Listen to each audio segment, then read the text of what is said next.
शानी का बाप जब अपने बेटे को नमाज सबक करते देखता है तो खुशी के मारे निहाल हो जाता है।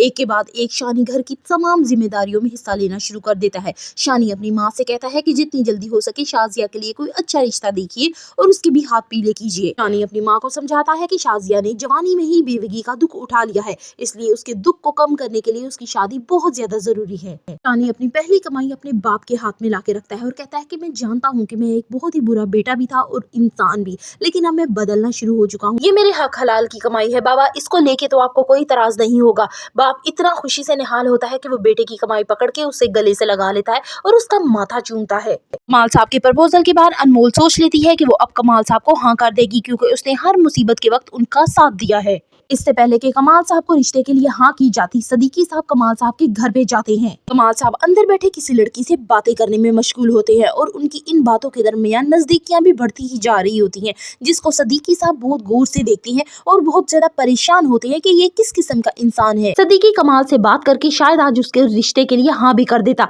लेकिन सदीकी साहब जब उनकी नजदीकियां देखते हैं तो वहां से बगैर कुछ कहे पलट आते हैं। सदीकी साहब सारे रिश्ते यही सोचते रहते हैं कि ये जिस तरह का इंसान दिखता है वैसा अंदर से ये बिल्कुल नहीं है। मैं कभी भी अपनी बेटी का हाथ इसके हाथ में नहीं दूंगा, ये एक अयाश फितरत इंसान है। सदीकी साहब घर जाते हैं तो अनमोल पूछती है कि आपकी कमाल साहब से क्या बात हुई, आपने उनको रिश्ते के लिए हाँ कर दिया है? तो सदीकी साहब आगे से कुछ नहीं बोलते, वो चुप रहते हैं। अगले ही दिन अनमोल ऑफिस जाने के लिए तैयार होती है तो सदीकी उसे साफ मना कर देता है कि तुम आज के बाद ऑफिस नहीं जाओगी बल्कि रिजाइन दोगी और इस रिश्ते को भी मेरी तरफ से खत्म ही समझो। मैं कमाल साहब के साथ तुम्हारी शादी कभी भी नहीं करूंगा। अनमोल भी बाप की इस अचानक जवाब पे बहुत ज्यादा हैरान हो जाती है कि आखिर माजरा क्या हुआ। शानी इमाम साहब के पसंदीदा बंदों में से एक बन जाता है। इमाम साहब को किसी मशवरे के लिए जरूरत होती है तो एक शानी को भी बुलाते हैं और वहाँ सदीकी साहब भी आ जाते हैं। तो कहते हैं कि सदीकी साहब मेरे भाई ही हैं। अभी सदीकी साहब की शानी पे नजर नहीं पड़ती, लेकिन जैसे ही पड़ेगी इमाम साहब गवाही देंगे कि शानी बदल चुका है तो क्या रिएक्शन होगा सदीकी साहब का। ड्रामा सीरियल तौबा की आने वाली एक साथ बहुत ही जबरदस्त और सनसनीखेज होनी जा रही है। सो फर्दर रिव्यूज ऑफ तौबा कर लें। Subscribe my channel. वीडियो अच्छी लगी हो तो एक लाइक तो बनता है।